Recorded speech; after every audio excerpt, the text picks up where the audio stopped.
hear God every day. Let me tell you, there are certain versions of you that will never be refined until you consecrate. As long as there's noise around you, there's a certain version of you that you will never meet, and that version of you is the key for the breakthrough that you're praying for. Because as much as we are wanting God to change our lives, we are wanting God to change situations around us, He has to first change us, because every breakthrough has a giant. Every Canaan has a giant that you have to kill. Before David could enter the palace, he had to fight Goliath.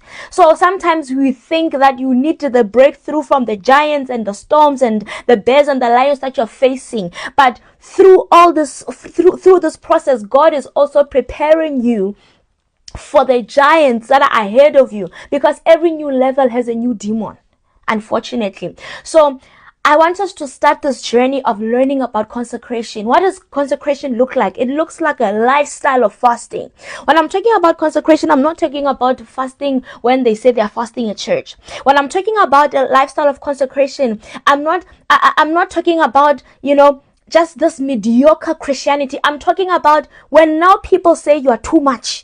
When now people say, this thing of you praying and it's too much, Masentle, tone it down. You are consecrated. And when you become consecrated, you fast consistently. Maybe let's say, for example, you tell yourself, I'm fasting every Tuesday, or I'm fasting every 2 days.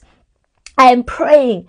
When everyone else is living this kind of lifestyle, I will not live it. Let me tell you, there are certain dimensions of power that you will not be able to access in God until you consecrate. Because there is a certain way that God communicates that requires us to shut down the noise. Consecration does not qualify us for blessings. Consecration, it positions and aligns us to what God has already given. Consecration is the technology that enables us to download what heaven has already released. So when you are consecrating, when you are fasting, it's not that the job is coming. It has been there, but it was locked. And it needed you to apply, the secret code of consecration. Why? Because consecration cleanses you.